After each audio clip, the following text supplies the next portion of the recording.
Live from the KFOX 14 studios in El Paso and Las Cruces, you're watching the Emmy Award-winning KFOX 14 News at 9. The nation's highest court will soon decide whether gay marriage should be legal across the country. That story in 9 minutes. But first, Las Cruces police released the name and picture of the teen they say shot and critically injured a man. Good evening, I'm Erica Castillo. And I'm John Purvis. First on Fox this evening, investigators say 17-year-old Gustavo Angel Alvarado shot 34-year-old Pete Limon with a shotgun outside a mobile home on Karen Avenue yesterday evening, and he remains on the run tonight. KFOX 14 News at 9's Joshua Zuber joins us live with what police say led to the shooting. It was around 5:30 yesterday evening that Las Cruces police were called onto this mobile home park. One neighbor tells me it was where this puddle of water sits now is where he found Limon shot in the ribs. After I heard the gunshot, I came out to see what happened, and that's when I had seen him laying where the puddle of water is. This neighbor describes the terror that struck a Las Cruces mobile home park yesterday evening around 5:30. My first thought was to find something, a towel to apply pressure. He did just that, helping 34-year-old Pete Limon. So I found the cleanest towel I could find in my house and brought it out to the person helping. Police and medics arrived shortly after. A manhunt followed. Las Cruces police still looking for this teenager, 17-year-old Gustavo Angel Alvarado. Police say the shooting happened after Limon and a neighbor were in some type of argument. Detectives say Alvarado saw this disagreement at one point and later armed himself with a shotgun, confronting Limon and then shot him. He apparently discarded the gun along the way. Normally, KFOX 14 doesn't publish teen mugshots, but police say he may be dangerous. Meanwhile, the man allegedly shot by Alvarado is still recovering. Last I heard, he's still in critical condition at UMC. Neighbors hoping for the best for Limon. Beside themselves, this even happened in what they say is normally a quiet community. It's a shock to me. Nothing's really happened. My grandmother's lived here all her life pretty much. Las Cruces Crime Stopper is offering a reward of $1,000 to anyone with information that leads to Alvarado's capture. That number on your screen, 800-222-TIPS. Reporting live in the studio, Joshua Zuber, KFOX 14 News at 9.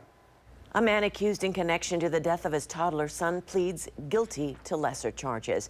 Crispin Hansen had his day in district court today where he pleaded guilty to 2 counts of injury to a child.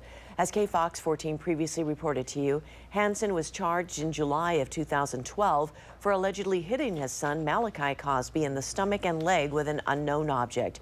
The baby later died from blunt force trauma 4 months after the alleged assault. All 4 men on trial for sex trafficking here in El Paso are found guilty.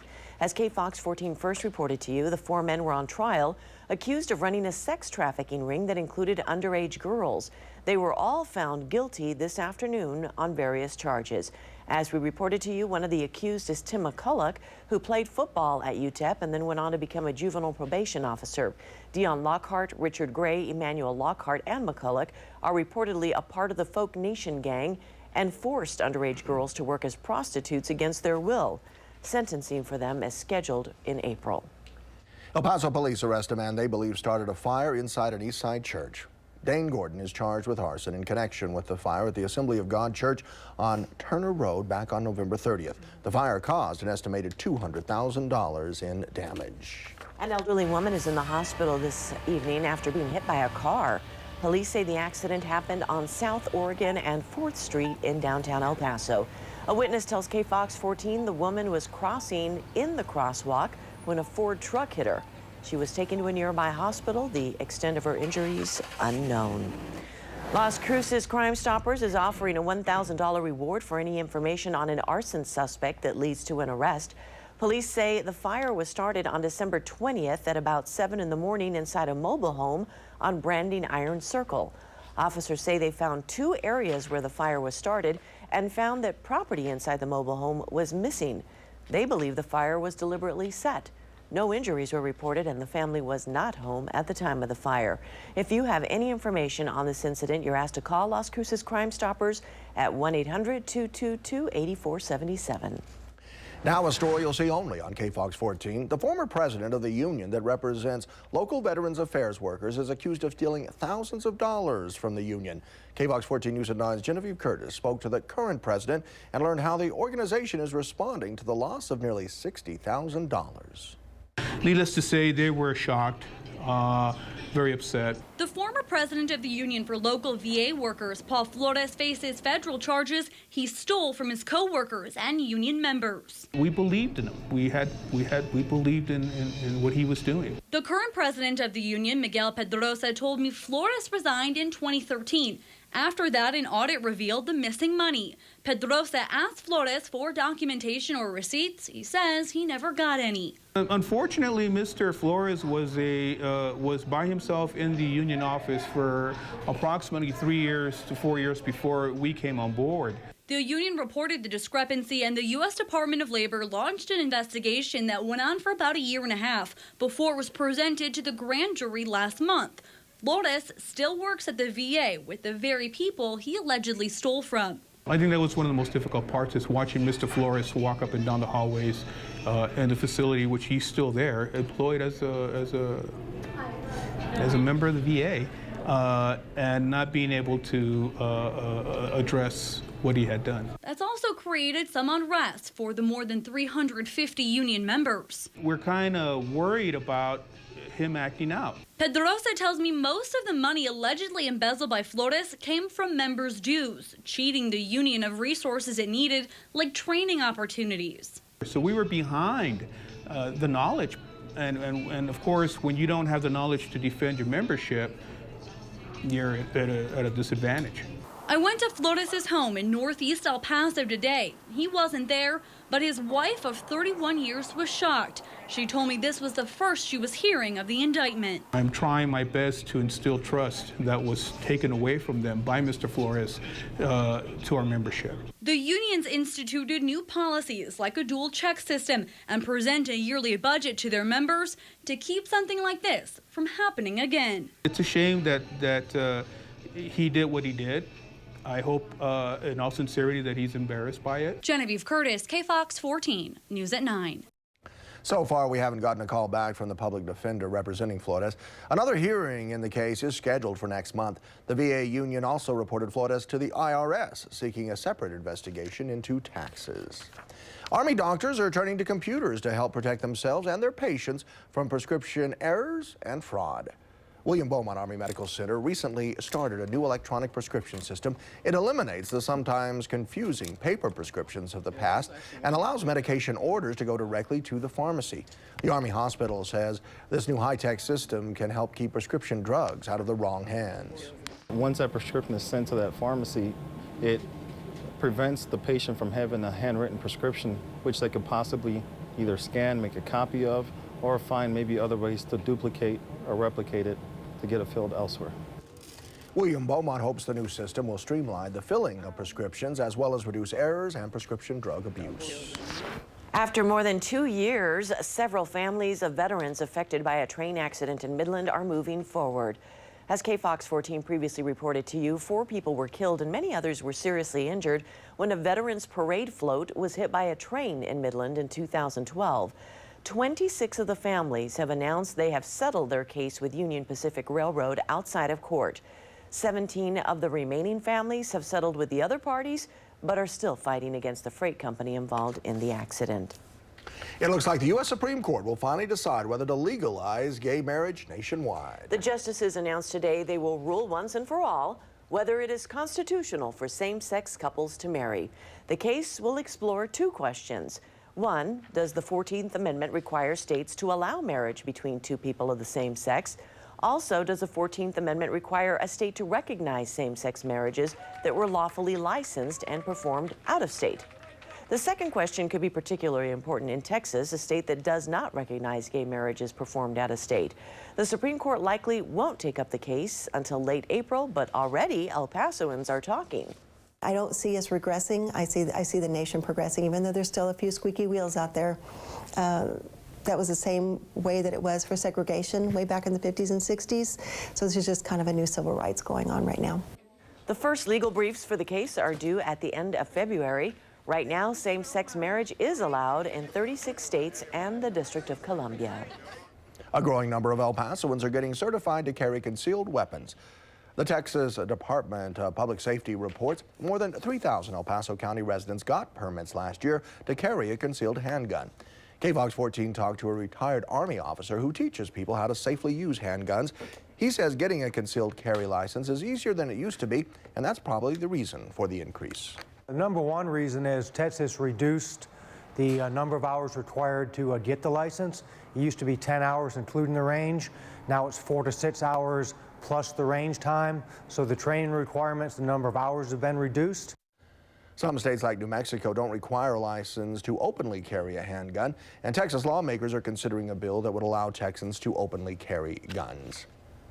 El Pasoans who may be driving on the east side Sunday night need to be aware of a major road closure. I-10 East between Yarborough and Lomaland will be completely closed this Sunday night, starting at 8 until 6 on Monday morning. Socorro's looking to improve its roadways. How it's prioritizing which streets will see some changes. You could soon pay more to send a postcard, and that's not the only price hike the U.S. Postal Service is asking for. NMSU celebrates a new addition to its facilities, the new and exciting thing it's offering to its students. Sunny days are back. I'll let you know if they'll stick around through the holiday weekend. Next on KFOX 14 News at 9. Streets in Socorro will see many improvements over the next 5 years. Socorro City Council met last night to plan which streets in the city are in the most need of paving. Roads were categorized by grade, with 1 being the best condition and 5 being the worst. So the streets that we will focus on are streets that are ranked 4s and 5s. All of the streets ranked 5 and all of the streets ranked 4 in the 2-year period. Socorro City Council is investing a total of $10 million in street repairs over the next 5 years as part of the overall street improvement project. Meantime, City Council approves new guns for the Socorro Police Department. The department will be getting 15 brand new rifles, and each police officer will be given a uniformed handgun. Currently, Socorro Police carry a handgun of his or her choice. One of our police officers did share a story that she was involved in a shootout one time and her partner had a different weapon and she didn't know how to use it. And so when her partner couldn't move, she couldn't use his weapon because she had no idea. And so now that both partners will be having the same weapon, it will help out in their safety tremendously. Socorro City Council approved $9,200 for the new weapon system. The U.S. Postal Service announces plans to raise some of its prices. Postcards would go up from 34 to 35 cents, while the cost of sending letters to international destinations would go up to $1.20 from the current $1.15. On the bright side, the post office is not asking to raise the price of a first-class stamp, which is currently 49 cents. Before the rate hikes can take effect, the Postal Regulatory Commission must first approve them. Many students will have Monday off to commemorate Martin Luther King Jr. Day, but some have already been commemorating him by collecting food for others in need. The Canutillo School District has partnered with the City of El Paso for the 15th annual MLK Jr. Canned Food Drive. All 9 Canutillo campuses collected canned food and non-perishable food items. It's very important. It's a learning opportunity for both students, parents, as well as staff members and community and giving. It's not just about what you do on Sunday at church, it's every day. The donations will go to local families in need. Until now, NMSU has never had a place to hold weddings, memorial service, or other spiritual events, but that all changed today with a ribbon-cutting ceremony at the university's first ever spiritual center. And NMSU alumnus Jim Weatherby and his wife made the spiritual center possible with a $600,000 gift. As an undergraduate student at New Mexico State, we didn't have any type of chapel or spiritual center, and I actually had a best friend die while I was in school, and it would have been nice to have something like this. Weatherby says this spiritual center is available to people of all faiths and non-believers as well, who are just looking for a place to meditate or seek solace. You can find the spiritual center on NMSU's International Mall. The United Blood Services is teaming up with Barnett Harley-Davidson of El Paso to save lives for the 18th year in a row. It's known as the largest business community blood drive in the area, and it started today. If you visit one of the Barnett Harley locations on I-10 in Lomaland or I-10 in La Mesilla, You can donate blood, pick up a free t-shirt along with a goodie bag and some food coupons. The blood drive will start at 10 every morning and run through Monday. There will be free food and drinks available throughout the weekend. NASA scientists say last year was a record breaker when it comes to heat. The researchers report 2014 was the Earth's warmest year since scientists began recording weather data back in 1880. Last year surpassed the two previous records set within the past decade in 2005 and 2010. NASA also says all but one of the 10 warmest years on record have occurred since 2000. Recent terrorism threats have Washington, D.C. on high alert. What President Obama and other officials around the world are doing to protect people. A heartwarming story of young friends coming together. The El Paso students taking a haircut to support a classmate with cancer. The borderland is about to get warmer. How long the above average temperatures will last is next on KFOX 14 News at 9. Welcome back. Sandra pressed the thaw button. We're going to thaw out now. It's been so cold. We're so happy to have some warmer temperatures. That's right. We started our warming trend today, and it's going to continue into the weekend. In fact, let's go straight to our data, and you can see we finally reached the average for today, 58 degrees. But here's the give and the take. When you get dry air and clear skies with light winds, those temperatures drop quickly and they get cold. We get a bigger temperature spread from the morning low to the afternoon high.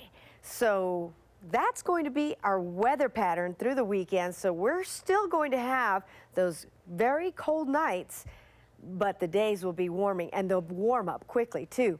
All the storms you see up here to the north will stay north of us. We have a streak of dry air moving in, and that's moving in out of the northwest. That's going to keep us dry. So there's the dry setup, and then we have temperatures that are just a little warmer than what we were yesterday. You can see temperatures right now, 24 hours ago. We were about 2 to 3 degrees cooler. So we're slightly warmer right now, but even then it still feels cold. It's 38 in Las Cruces, 45 in El Paso, 36 both in Alamogordo and Deming, and it looks like the winds will not really play much of a role in the forecast tonight. They'll stay light, less than 10 miles per hour.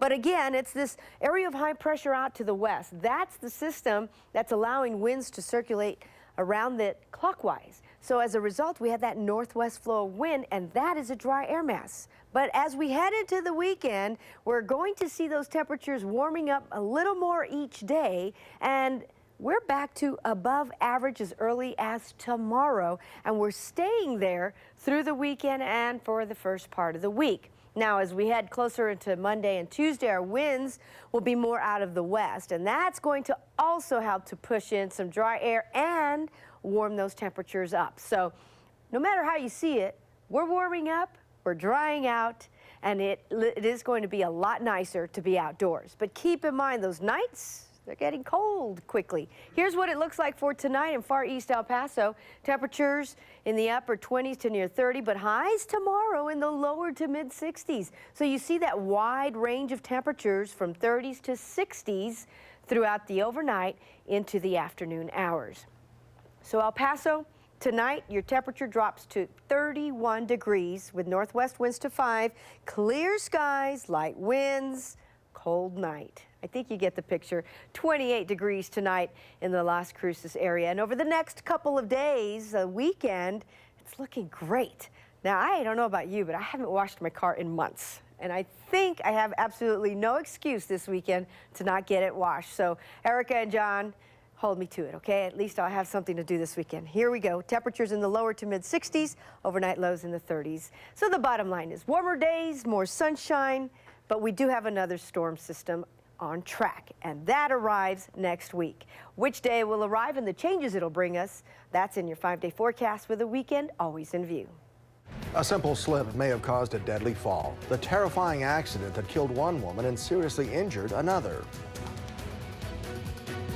Put her children in danger. What she did to their juice that could have killed them. Albuquerque police officers facing murder charges. Their attorneys tell us why the local DA should not be prosecuting the officers. Next on KFOX 14 News at 9. Coverage you can count on.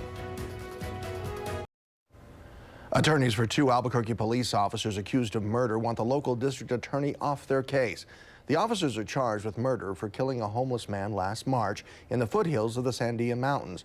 The shooting was caught on police lapel cams and created a national outcry. The officers' attorneys believe the DA may have filed murder charges because the police department is investigating her. But she says she's only taking the case because no other prosecutor wants it. KFOX 14 reporter Chris McKee explains. No way is this district attorney justified in bringing these criminal charges. What makes this case criminal are some of the facts. It was clear early this week the DA's choice to file murder charges against APD officers Keith Sandy and Dominique Perez for shooting James Boyd would lead to a heated argument. But now this new court filing shows the case is already hitting another level. There are plenty of prosecutors throughout this state that can prosecute this case. Keith Sandy's attorney, Sam Bregman, wants Brandenburg and her entire office disqualified from working in the preliminary hearing, where a judge will decide if the 2 officers will go on trial and on what charges. There is an actual conflict of interest for several reasons. His main argument that Brandenburg has unclear motivations against the department because she's the subject of an APD investigation. APD is accusing the DA of bribing burglary victims to keep them from pressing charges against her son. Whether or not that is a strong case or not isn't what's important. It's the public perception and the questioning of the integrity of the process. He also claims editorials and internet comments show there's a real concern. This community is hurting right now when it comes to the police department and the district attorney's office. Brandenburg says she hasn't reviewed the motion and won't comment on it until next week. But a few days ago, Brandenburg, who's always worked closely with APD,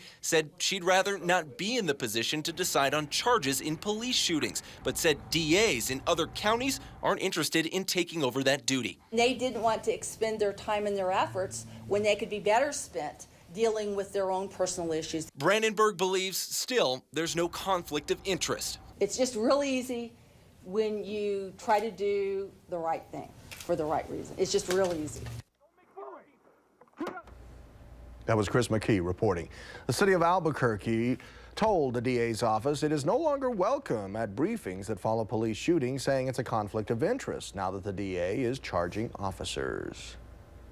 An 18-year-old woman is dead after falling from the 8th floor of a building in Philadelphia.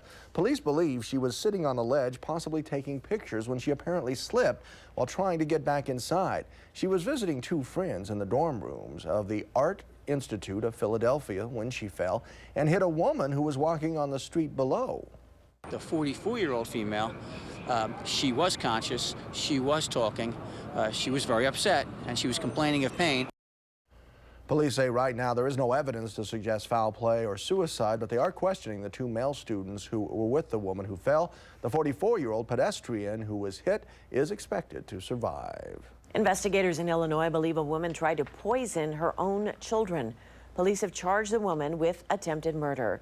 They believe she crushed benzodiazepine pills and put them in apple juice, and then allegedly forced her 9-year-old son and 4-year-old daughter to drink the juice. Police say when they brought the mother in, she was saying some disturbing things. It was something to the effect, I brought these kids into the world, I could take them out of the world. I can tell you that we have not had any domestic incidents over at that residence. She has no prior criminal history. I'm unaware of any contact with DCFS. The children have been released from the hospital and handed to their father since the incident and are expected to be okay. As the global terror threat remains high, President Obama and British Prime Minister David Cameron presented a united front today, vowing to work together to protect their citizens. KFOX 14 reporter Ryan Nobles tells us why this is a top priority for both leaders. Terrorism has reared its ugly head around the world in a big way. From the Charlie Hebdo saga in France to Belgium, where officials there say they've stopped a serious threat in its tracks. Barack Obama and David Cameron both said that while the U.S. and Britain have not been attacked, the threat remains huge. And that we're not going to relent until this terrorist organization is destroyed. Obama and Cameron also announced the rollout of a comprehensive cybersecurity partnership, a necessity after the hack of Sony and the social media accounts of the U.S. Central Command. There's always more that we can do. We can always do it better. Both leaders vowed a commitment to fighting groups like ISIS and al-Qaeda on the battlefield, but believe that a military effort won't prevent young ideologues from joining a radical movement. That intelligence and military force alone is not going to solve this problem. We must also fight this poisonous ideology, starting at home. Cameron also says social media companies should have safeguards so terrorists can't communicate. In the short term, however, it is clear that beefing up the fight against these terror groups is a necessity, and both Obama and Cameron vowed a commitment to disrupt their growth on the battlefield. You cannot simply rely on policing and security. This is a job for everyone. A job that seems to be getting increasingly difficult. In Washington, I'm Ryan Nobles reporting. Keeping the elderly healthy during the winter months, what the fire department and the health department are doing to make it happen. Your kitchen could get a whole new look. The store coming to the outlet mall that could make it a reality. Southwest Airlines is getting hit with a hefty fine, the amount it owes, and what it did or did not do to get fined so much. On KFOX 14 News at 9. High school seniors at Northeast Christian Academy are showing some support for a young friend. The girls spent today cutting their hair and donating it to the Locks of Love. Their inspiration, a 4-year-old classmate of theirs that was recently diagnosed with cancer. I've never had it short. I've always let it grow long for my entire life, and I was really shocked that I was going to do it because I've never done something like this before. I haven't cut my hair in over 20 years, just trims, no cut. It's going to grow back, hopefully. Say goodbye. Bye. Hasta luego hair. Oh, it's in that pack, okay. We have a little 4-year-old girl here named Eliana Kitson. She has cancer, and she lost her hair to chemotherapy. So we're doing this in solidarity to her. You're okay. She's all the way over here. It looks so cute.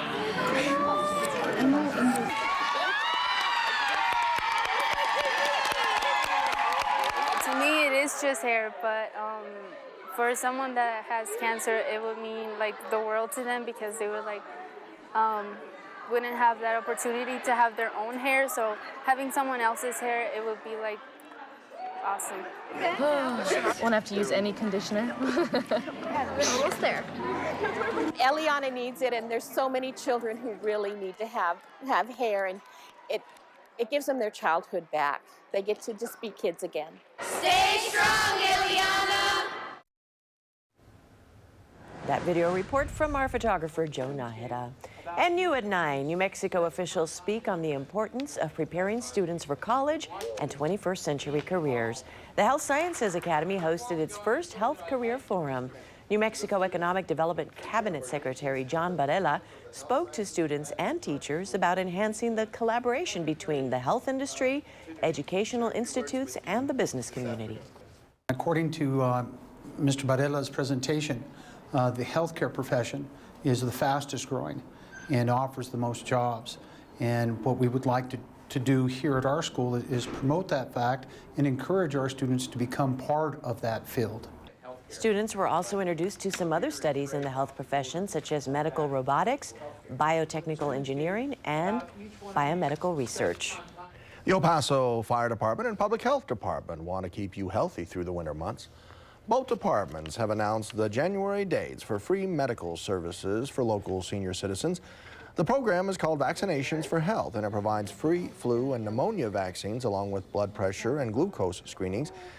These are the dates and locations where the vaccinations will be given: tomorrow at Fire Station 12 on Fort Boulevard, on January 24th at Station 14 on Delta Drive, then on January 31st at Fire Station 26 on North Loop. Many people don't even know what gallstones are, let alone how to prevent them. But 10 to 15% of Americans suffer from gallstones. The stones form in the gallbladder, and while the majority of stones pass right through our system, some are big enough to block the bile duct and can become very painful. There are several ways to prevent these painful stones. We know people who are overweight or obese have a higher prevalence of gallstones, but to lower your risk of developing gallstones, obviously you want to eat a diet that is high in vegetable proteins and nuts. Also, maintaining a healthy weight is important as well, and exercise. Treatment for symptomatic gallstones often means surgically removing them or the gallbladder itself. Both procedures are done with small, minimally invasive endoscopes.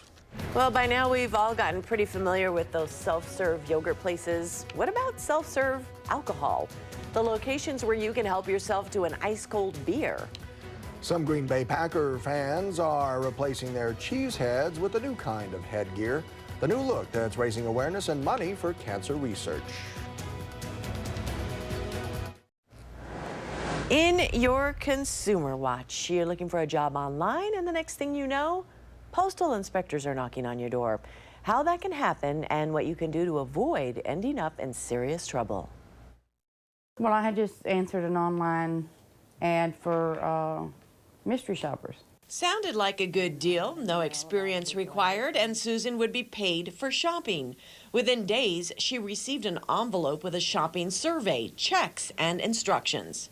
Deposit 2 checks into my account and then send him the money by wire transfer. She kept $150 and sent the rest back. Susan was then asked to do more, stuff hundreds of envelopes with the same mystery shopper letter and money orders that were counterfeit unbeknownst to her. He would send me a list with names on it. I would put those names on the money order. She would then send the envelope with money orders inside. When she did, she ended up being part of a fraudulent reshipping scheme. We have so many unsuspecting individuals who are just innocently seeking employment and then find themselves involved in some sort of scam. Postal inspectors began tracking the numerous packages and realized they were all being sent overseas. I felt like a fool that I didn't catch on sooner. People would deposit these bogus money orders, send money to the con men, only to learn days later the money orders were counterfeit. Susan now realizes that she played a role in people losing money, and it's a heavy burden. I feel bad of all the people that I've been part of to scam. And I feel responsible for all of that. A warning from postal inspectors: closely scrutinize online job offers. Think it through, because why would someone send you something to be sent to an address outside of the country? Susan says inspectors took her computer emails and files she kept about the job and hopes it will help shut the scam down. Hopefully what I gave them will help catch the guy. And I hope it does. I really do. Postal inspectors say before you call about an internet job, find out more about the company and check with the Better Business Bureau to see if there are any complaints against it. The Outlet Shops at El Paso welcomes a new addition. The Williams-Sonoma outlet store has been added to the more than 95 name brand stores at the shopping center. The upscale specialty store is known for its cookware and houseware products. It's all part of the outlet's Phase 2 expansion. A Pottery Barn outlet is also set to move into the outlet shops in the near future. Southwest Airlines is being smacked with a heavy fine for lengthy tarmac delays. The Department of Transportation fined the airline company $1.6 million. Southwest reportedly failed to allow passengers to get off planes at Chicago Midway during long delays last year. Southwest claims the delays were during a significant winter storm. The airline says it's doing what it can to avoid similar situations in the future. Bargoers have something new to get excited about. Several new locations throughout the U.S. will soon get their first taste of self-serve beer taps. A Chicago-based company called Pour My Beer is rolling out its new self-serve system at O'Hare International Airport. Later this year, the company will install the taps in bars in Italy and Brazil. The beer and wine walls are already located in more than 200 restaurants and bars throughout the U.S. and Canada. A group of rhinos on the run, for a couple of minutes anyway. How they were able to get out of their gate at an Israeli zoo. We're staying dry and warm this weekend. However, another storm will arrive next week.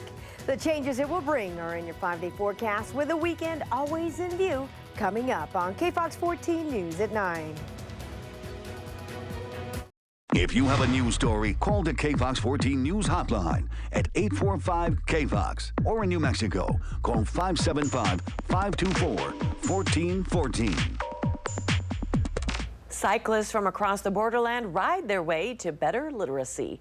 1,000 books were delivered by bike to students at Douglas Elementary School.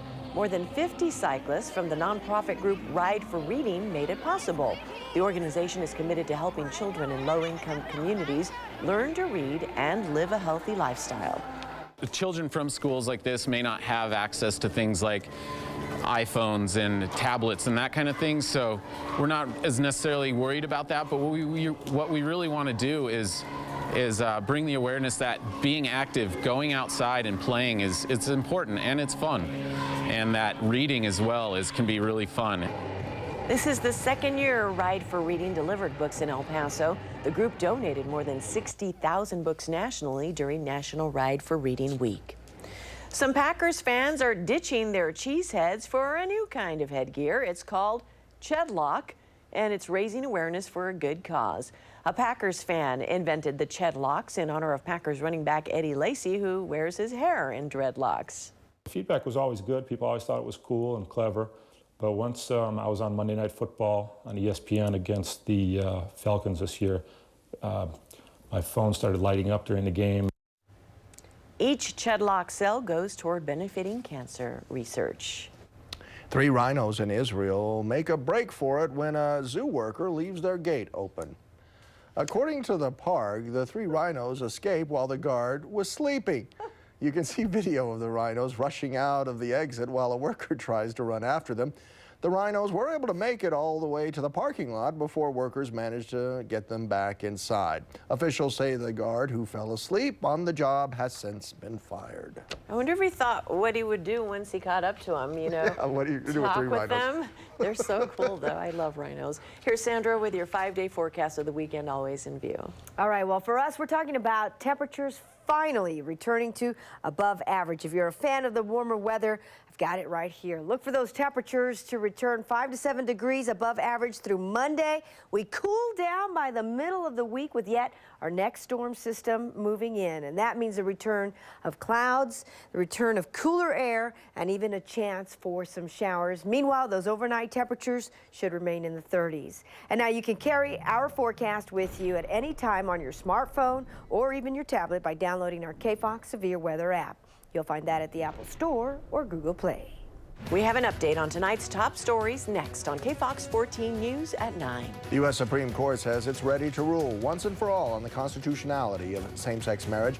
The questions the justices will debate that could reverberate across the country. A former union leader faces federal charges, what he is accused of, and what the new leadership is doing about it. Lots of police activity around Las Cruces as they hunt for a teenager they say shot a man inside of this mobile home park. I'll tell you who police are looking for on our top stories update next on KFOX 14 News at 9. If you're just joining us, we have tonight's top stories starting right now. Las Cruces police are looking for a teenager they believe shot a man in a mobile home park yesterday evening. KFOX 14 News at 9's Joshua Zuber has our continuing coverage. Las Cruces police released the name and picture of the teen they say shot and critically injured a man. One neighbor told me the man who was shot was found right here where this puddle now sits. Investigators say 17-year-old Gustavo Angel Alvarado shot 34-year-old Pete Limon outside of a mobile home on Karen Avenue yesterday evening. That's near the intersection of US 70 and 3 Crosses Avenue. Since then, we've seen a lot of police activity around this neighborhood as they look for Alvarado after he ran away. A police spokesperson tells me it's part of the hunt for Alvarado. Las Cruces Crime Stoppers offering a $1,000 reward to anyone with information that leads to Alvarado's capture. The ex-president of the local union representing Veterans Affairs workers faces federal charges that he stole from the union's members. Paul Flores is accused of taking nearly $60,000 from his co-workers and members by pocketing union dues. The Department of Labor conducted the investigation after the union reported money was missing. The current president of the union tells KFOX 14 it was a shock to the members who trusted Flores. The money Flores allegedly embezzled should have been used for training and helping union members. New union leaders created policies to prevent something like this from happening again. Calls to the attorney representing Flores were not returned. The next hearing for the case is in February. The U.S. Supreme Court is ready to take a stand on same-sex marriage. In an announcement today, the nation's highest court said it will consolidate 4 cases that have come up from Michigan, Ohio, Tennessee, and Kentucky into one all-encompassing case. The justices will debate 2 issues: whether same-sex marriages are allowed under the 14th Amendment of the Constitution, and whether states that don't allow gay marriage must recognize marriages performed in other states. The case likely won't be taken up until late April. And that's it for KFOX 14 News at 9. Thank you for joining us tonight. I'm John Purvis. I'm Iraca Castillo. Be sure to join us again tomorrow night for KFOX 14 News at 9. Until then, have a great night and have a great weekend.